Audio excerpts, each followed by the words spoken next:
आज है 11 मई 2025 दिन रविवार। Welcome back to Clean News UP. चलिए देखते हैं उत्तर प्रदेश की 25 फटाफट बड़ी खबरों को। पाकिस्तान को तबाह करने वाले जखीरे में कानपुर के 30 ड्रोन।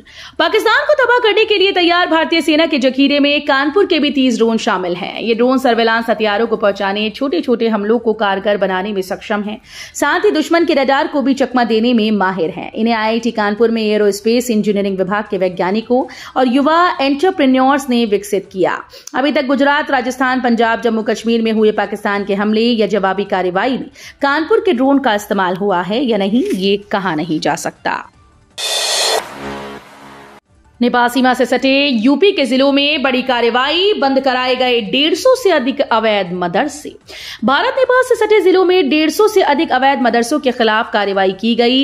इसमें कई मदरसे अवैध मिले जिन्हें ढहा दिया गया, जबकि कई मदरसों से अतिक्रमण हटाया गया। इसके अलावा पीलीभीत, श्रावस्ती, बलरामपुर, बहराइच, सिद्धार्थनगर और महाराजगंज में 205 अतिक्रमण हटवाए गए। श्रावस्ती में सबसे ज्यादा कार्रवाई की गई।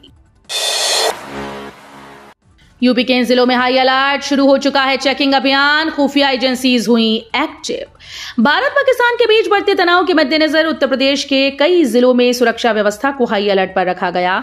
इटावा, महोबा, औरैया, हमीरपुर, कानपुर देहात, फतेहपुर, फर्रुखाबाद और उन्नाव में पुलिस और खुफिया एजेंसीज सतर्क मोड पर हैं। इटावा में सैफई हवाई पट्टी, आयुर्विज्ञान विश्वविद्यालय और हिंदुस्तान पेट्रोलियम की पाइपलाइन पर विशेष निगरानी रखी जा रही है। यूपी में इस काम के लिए जमीन पर 25 से 80% छूट, बिजली और स्टैंप ड्यूटी पर भी मिलेगी भारी छूट। उत्तर प्रदेश सरकार लेदन इंडस्ट्रियल पार्क लगाने वाले निवेशकों को जमीन, बिजली, स्टैंप ड्यूटी और कौशल विकास खर्च में भारी सब्सिडी देगी।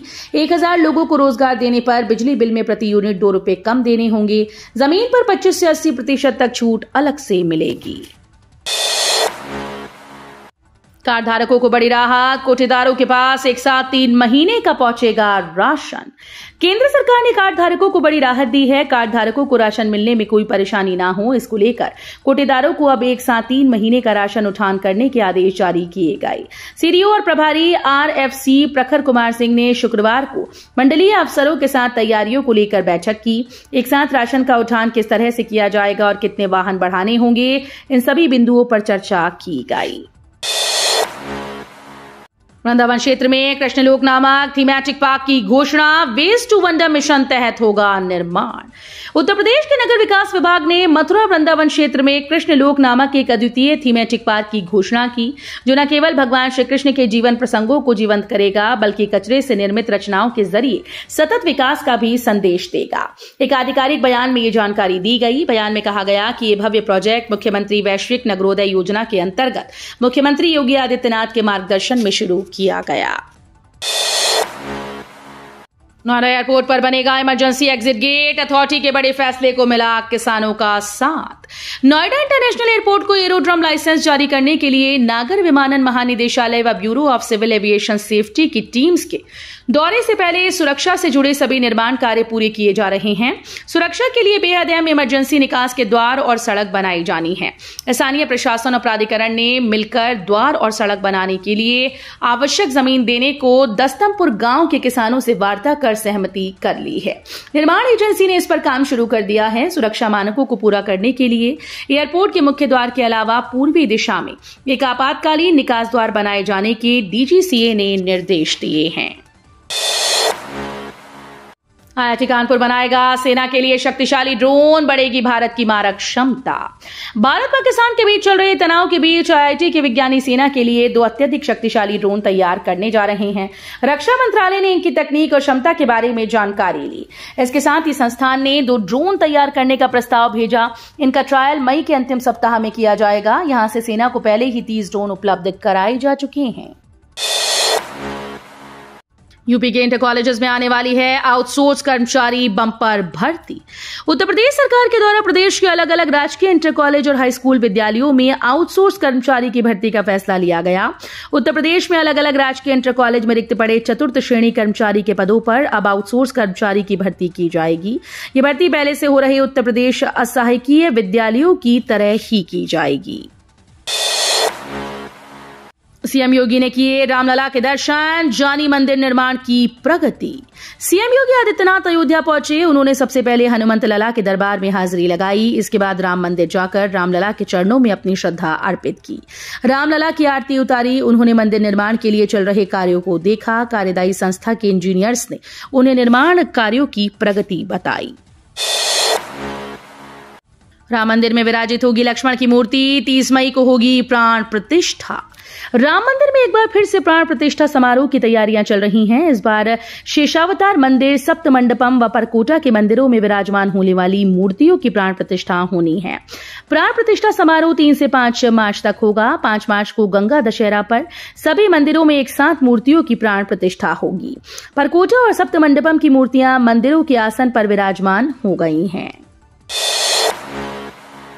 आईटी सिटी में बनेगा swimming pool, open gym, badminton व लॉन टेनिस कोर्ट। राजधानी लखनऊ में रायबरेली रोड स्थित आवास विकास परिषद की वृंदावन योजना में 250 एकड़ में विकसित की जाने वाली आई सिटी में swimming pool, open gym, badminton व लॉन टेनिस कोर्ट भी बनेगा। इससे यहां रहने वाले लोग मनोरंजन कर सकेंगे। योजना स्थल के निरीक्षण के दौरान आवास आयुक्त बलकार सिंह ने इस संबंध में अधिकारियों को निर्देश दिए। बरेली से उत्तराखंड और राजस्थान का सफर होगा सुहाना। जल्द मिलेंगी 37 एसी बसेस। उत्तराखंड व राजस्थान यात्रा अब आसान होगी। बरेली परिक्षेत्र को जल्द ही 37 एसी बसेस मिलने वाली हैं। इसकी कवायद लगभग पूरी हो चुकी है। वहीं जून माह के आखिरी सप्ताह तक ये बसेस परिक्षेत्र को मिलने की उम्मीद है। आंकड़ों के मुताबिक दोनों प्रदेशों के 5000 से अधिक यात्री प्रतिदिन रोडवेज बसेस से आवागमन करते हैं। हालांकि साधारण 37 बसों का स्लॉट बरेली परिक्षेत्र को मिल चुका है, जो 2 से 3 दिन पहले आ चुकी हैं। शिक्षा केवल अंकों तक सीमित नहीं होनी चाहिए। सीएम योगी बोले, इसे राष्ट्र की भावना से जोड़ना जरूरी। राजधानी लखनऊ में शनिवार को मुख्यमंत्री योगी आदित्यनाथ ने शिक्षक धन्यवाद समारोह के एक कार्यक्रम में हिस्सा लिया। इस मौके पर उन्होंने पहले आईसीएसई बोर्ड के 10वीं 12वीं के toppers, JEE main topper student और फिर शिक्षकों को सम्मानित किया। इस अवसर पर सीएम योगी ने कहा कि शिक्षा केवल अच्छे अंकों तक सीमित नहीं होनी चाहिए। बहराइच के बाद अब बाराबंकी में भी मेला रद्द। सालार साहू गाजी की दरगाह पर नहीं जुटेगा। बहराइच के बाद अब बाराबंकी जिले के सतरिक थाना क्षेत्र स्थित कस्बे में सैयद सालार साहू गाजी की दरगाह पर लगने वाला पारंपरिक मेला इस बार आयोजित नहीं होगा। दरअसल पुलिस प्रशासन ने मेला आयोजित न करने की सिफारिश की है। थाना प्रभारी ने मेले के आयोजन से कानून व्यवस्था प्रभावित होने की आशंका जताते हुए इसे रोकने की सिफारिश की। यूपी में 3 से 6 वर्ष तक के बच्चों को रोजाना दी जाएगी ये चीज। यूपी में अब 8 आकांक्षात्मक जिलों के अलावा अन्य जिलों में भी 3 से 6 वर्ष तक के बच्चों को प्रतिदिन 400 कैलोरी युक्त पौष्टिक स्वल्पाहार दिया जाएगा। इसके लिए मुख्यमंत्री सुपोषण अभियान के पायलट प्रोजेक्ट की कार्य योजना तैयार कर ली गई।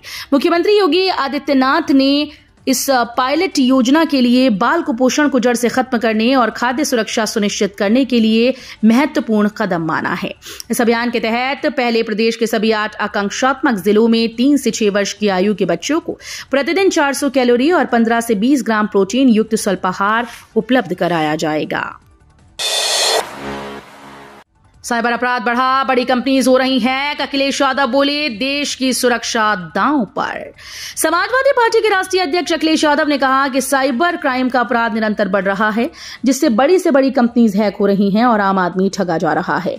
टेक्नोलॉजी का विकास वैश्विक होता है, लेकिन ऐसी सेवाओं पर देश की सरकार का निर्णायक नियंत्रण हर हाल में होना चाहिए। सरकार चाहे तो किसी आपातकाल या विपरीत परिस्थितियों या खराब हालातों में ऐसी विदेशी कंपनीज पर तत्काल नियंत्रण कर सके। दुनिया भर में सबसे घातक और तेज होगी लखनऊ की ब्रह्मोस मिसाइल।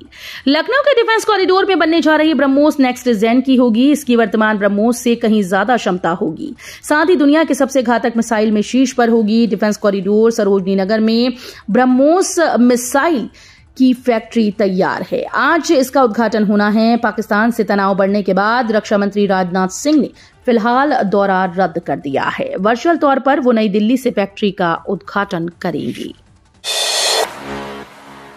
भारतीय सैनिकों के लिए मजिस्ट्रेट समेत 27 लोगों ने किया रक्तदान। पाकिस्तान के आतंकियों का पोषित करने के खिलाफ भारत के अभियान में सैनिक बल सीमा के साथ अन्य सभी संवेदनशील स्थान पर मुस्तैद हैं।